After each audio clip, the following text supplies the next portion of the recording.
Satyabama Institute of Science and Technology, Chennai and Sri Perimbadu. NEET தேர்வுக்கான hall ticket வருகிற 26ஆம் தேதி வெளியிடப்படும் என்று தேசிய தேர்வு முகமை அறிவிப்பினை வெளியிட்டிருக்கிறது. இது குறித்த கூடுதல் விவரங்களை செய்தியாளர் சங்கரன் விவரிக்க கேட்போம். சங்கரன் வணக்கம். தேசிய தேர்வு முகமை இந்த நீட் தேர்வுக்கான இந்த ஹால் டிக்கெட் பற்றி என்ன அறிவிப்பு வெளியிட்டிருக்காங்க, விவரிங்க. வணக்கம் காயத்ரி.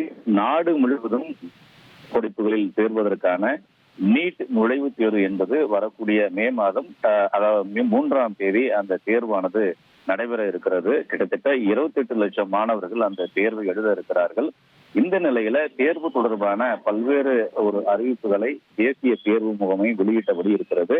இந்த நிலையில தற்போது வெளியிட்டிருக்கக்கூடிய அறிவிப்புல மாணவர்கள் கடந்த காலங்கள்ல தேர்வு மையம் ஒதுக்கீடு என்பது பல்வேறு வெளி மாநிலங்கள் நீண்ட தொலைவில் அந்த தேர்வு மையம் அமைக்கப்பட்டது மிகப்பெரிய சர்ச்சையை எழுப்பி இருந்தது. அதன் காரணமாக இந்த முறை இந்த ஆண்டு தேர்வுக்கு விண்ணப்பித்த மாணவர்களுக்கு அவர்களுடைய விருப்பத்தின் அடிப்படையில் அவர்கள் எந்த நகரங்களில் தேர்வு மையம் வேண்டும் என்று கேட்டார்களோ அந்த அடிப்படையில் 99.2 விழுக்காடு அளவிற்கு மாணவர்கள் கேட்ட நகரங்கள் ஒதுக்கீடு செய்யப்பட்டிருப்பதாக தேசிய தேர்வு முகமை அறிவித்திருக்கிறது. அதோடு மிக சரியாக தேர்வு மையத்துடன் கூடிய அந்த ஹால் டிக்கெட் என்பது வரக்கூடிய 26ஆம் தேதி வெளியிடப்படும் என்றும் தேசிய தேர்வு முகமை அறிவித்திருக்கிறது. எனவே தேர்வு எழுதக்கூடிய மாணவர்கள் வரும் 26ஆம் தேதியிலிருந்து ஹால் டிக்கெட்டுகளை பதிவிறக்கம் செய்து கொள்ளலாம் என்பது குறிப்பிடத்தக்கது.